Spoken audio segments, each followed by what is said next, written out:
the FBI has made a shocking discovery about Jay-Z's role in Diddy's trafficking. Carter aided and abetted or was directly involved. It's about to get real tense, and there's a lot of girls and boys who are still trapped inside the machine, working, paying their flesh debts. Saying Carter aided and abetted or was directly involved, it's about to get real tense. And there's a lot of girls and boys who are still trapped inside the machine, working, paying their flesh debts. And this is all coming to a terrible head for Diddy, because it only means one thing: Jay-Z is going to try and get to him before he can snitch. Were you surprised that there were so many cameras in his houses? No! So let me ask you, when you hear that Cassie was told to hire male escorts to come in what they call freak-offs now, is that something normal that happens in Hollywood? Yeah! Freak-offs. Hey, everybody know that. I've been saying it. So why does Puffy, why now? Why? Because he's the acceptable monster at this time. Like R. Kelly was the last time I sat on this couch. So who's next? Y'all don't see the lineup? Jay-Z is setting Diddy up.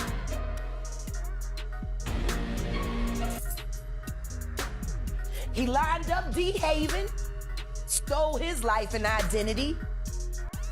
He lined up Big L, stole his life and identity. He lined up Dame Dash, stole his life, identity, and took his love. Lined up R. Kelly. It's no surprise that Diddy has long been placed under Sue watch. For those uninitiated, that typically means that the prisoner is under high security, so no one and not a single thing can get to them before their trial. Many have theorized that Diddy has been held under such surveillance because he could bring down some valuable empires, with what he knows foremost of them being Jay-Z's career and wealth. Will Diddy start snitching? He better. But the only thing I'm interested in him talking about is everything he knows about Kathy Coriana White. See, I know you know what happened to Corey. Diddy, I know that. You and Jay-Z down in Vegas at Tao with Claudia. Why don't you just talk about Kathy? That might help. That might help a lot. Kathy Coriana White, Jay-Z's pregnant mistress, who died 24 hours after she announced that she was going public with their relationship and the baby, while he was married to Beyonce.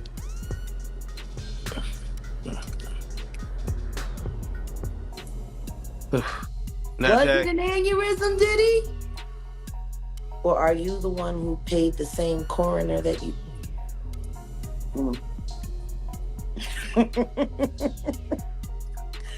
Oh, Diddy, you should talk. Many people allegedly played a role in orchestrating Diddy's infamous white parties, where, according to reports, male and female victims were and violated, while incapacitated. Derek Parker, also known as the hip-hop cop, shared his thoughts during an interview on the YouTube show The Scoop regarding Diddy's rise to power. Parker has some very interesting thoughts, but with both him and Jay-Z having so much to lose, it is being speculated that they might go for each other's throats in order to protect their money-making empires.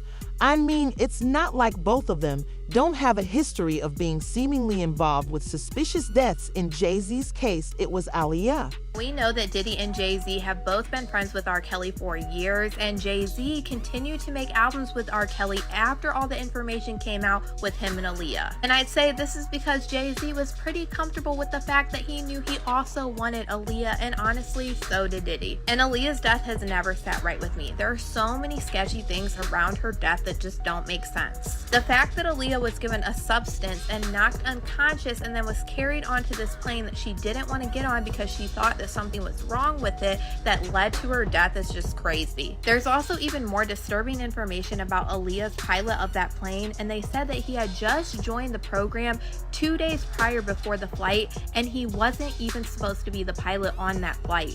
Aaliyah was sitting in a taxi as her team and the flight crew argued nearby about whether or not to take off, and she complained of having a headache. Now, reportedly, a baggage handler nearby said that someone from her entourage gave her a pill. She took the pill, and that right after she fell into a very deep sleep. So deep, in fact, that she was carried onto the airplane still asleep and may not have even been aware that she was on the airplane.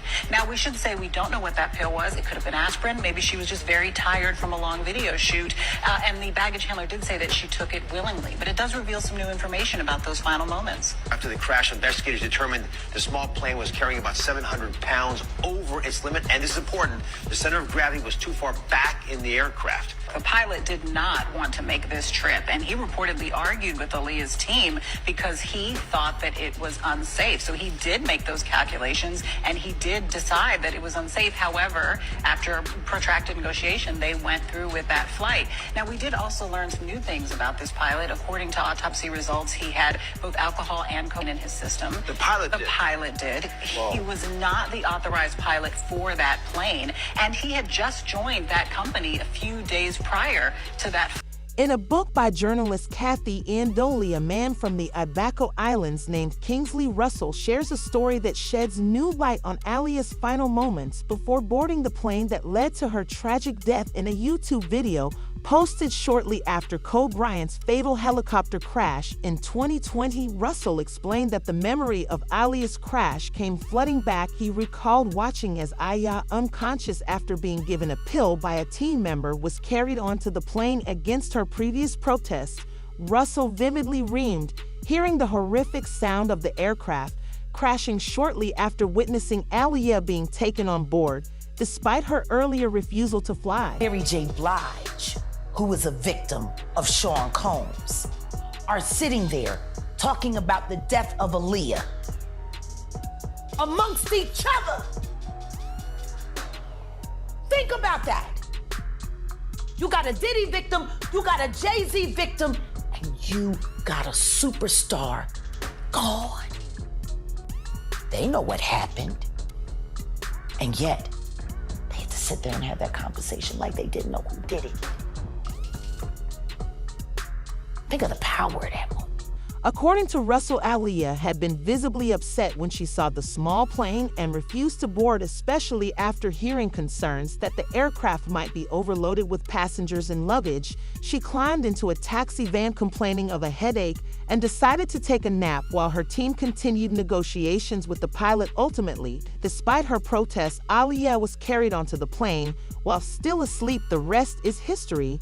But that did not mean the end of Jay-Z's seemingly murderous rampages. Jaguar Wright has alleged that he also attempted to take Blue Cantrell's life. Crazy instance that I think about is Jay-Z and Blue Cantrell, and Diddy was obviously in this photo as well, but he is cut out, but he's right there next to Kim Porter. Now, it was rumored that Jay-Z and Blue Cantrell had an affair going on while he was dating Beyonce. Blue Cantrell actually did an interview with Wendy Williams where she talked about sleeping with Jay-Z, and then shortly after that interview released, Blue Cantrell was hospitalized after ranting that she was poisoned on the streets. Blue Cantrell went running through the streets ranting about people trying to unalive her until police took her into custody for a physical evaluation. Blue Cantrell was running around the streets screaming that somebody was trying to unalive her by giving her poisonous gas.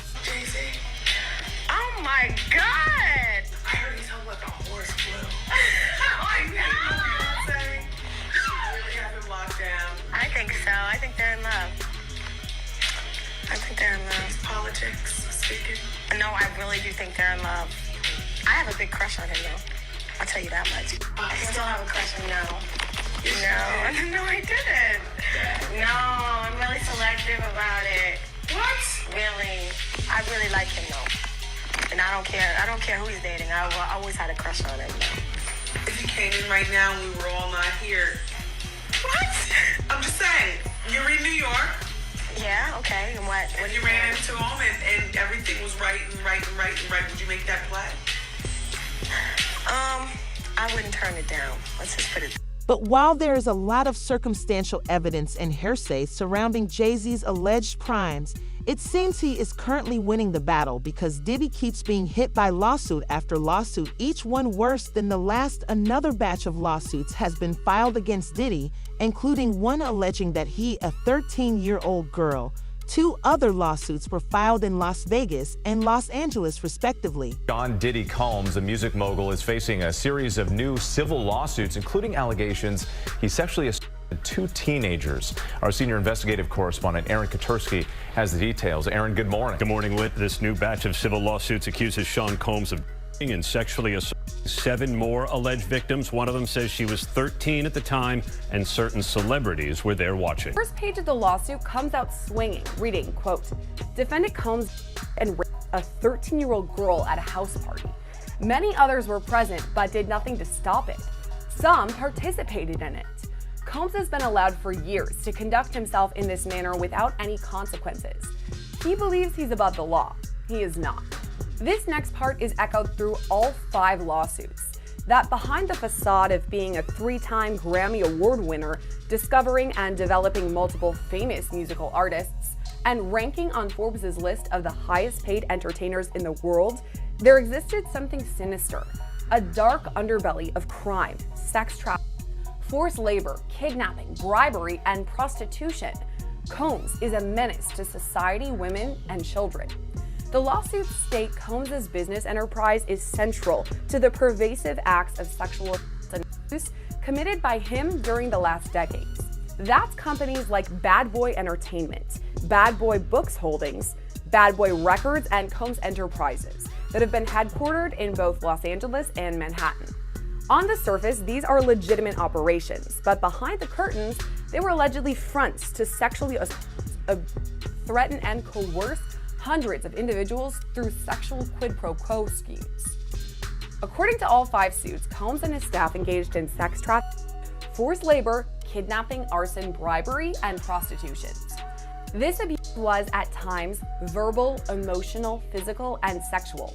As part of his pattern of abuse, Combs manipulated both men and women to participate in highly orchestrated performances of sexual activity with both commercial sex workers and unsuspecting partygoers. After only 1 drink, the plaintiff claimed she began to feel woozy and lightheaded and went to an unoccupied bedroom to lie down. Once inside, 2 men asked plaintiff to sign a non-disclosure agreement, informing her that she could not discuss what happened at the party. She gave them her name and signed the form, but did not receive a copy. Eventually, Jane Doe accepted a drink that was reddish-yellow mixture, tasting of orange juice, cranberry juice, and something bitter. Jane Doe believes Diddy or his associates slipped something into her drink.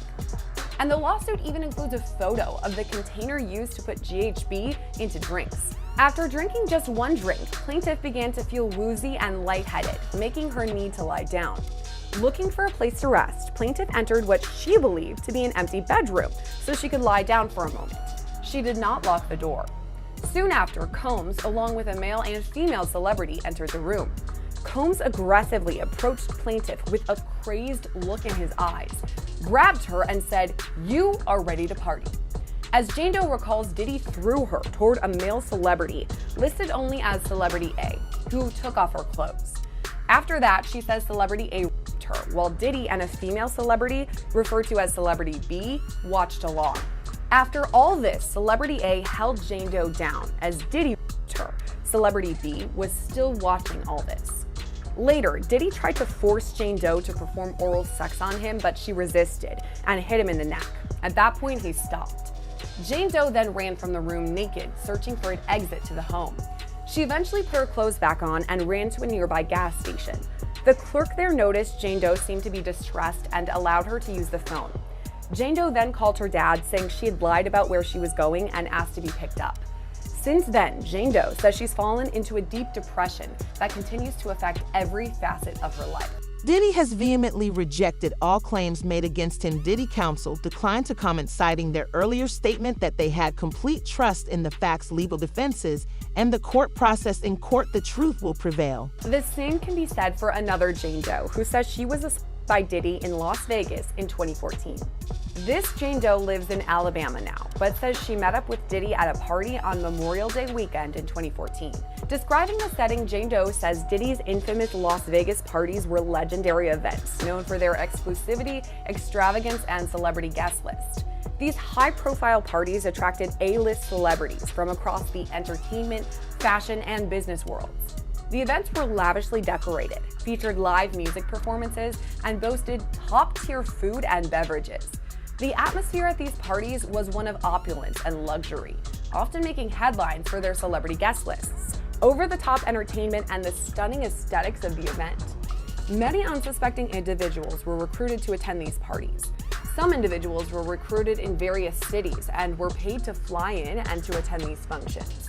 Jane Doe attended one such party when she and two of her friends visited Las Vegas in 2014.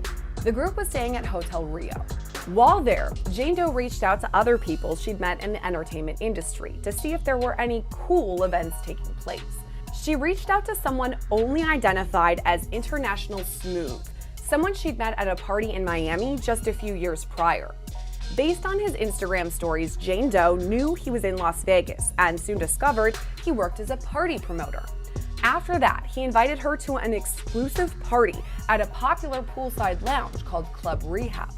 The only catch was that Jane Doe had to go to the party alone, meaning her two friends couldn't join.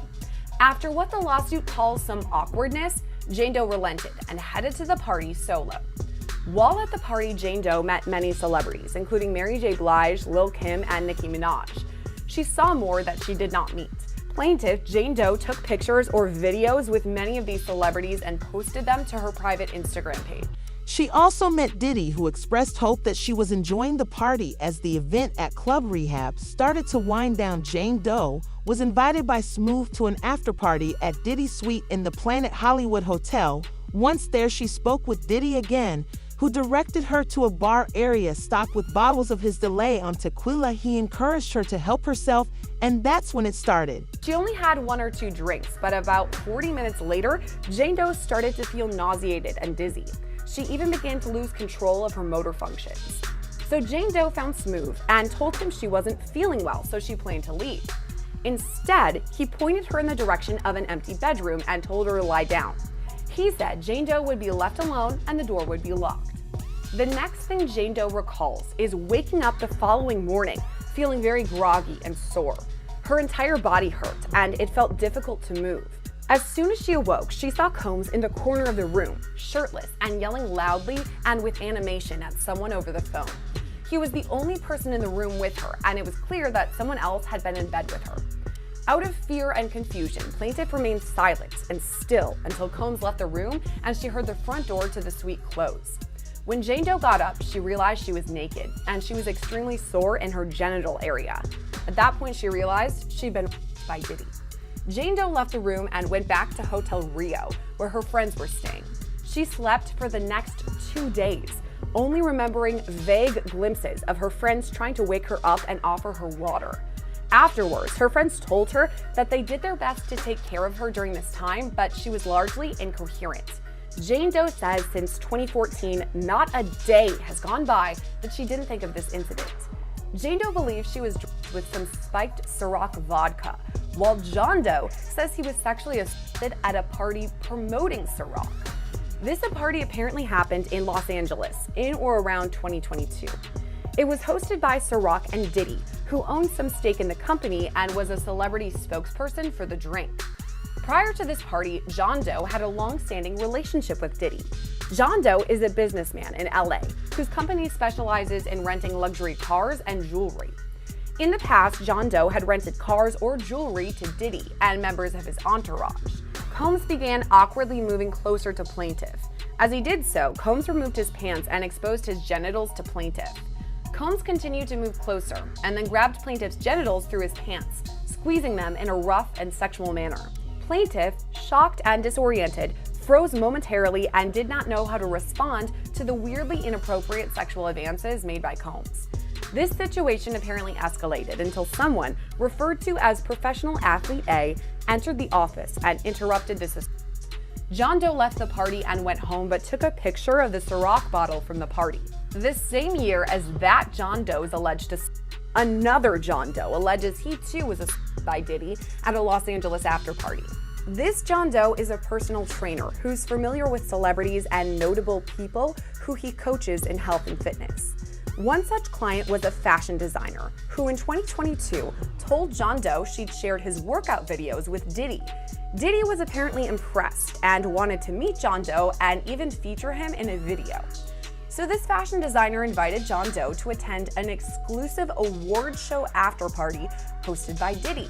On June 27, 2022, a black Lincoln Navigator arrived at John Doe's home to escort him to Diddy's house in the Hollywood Hills.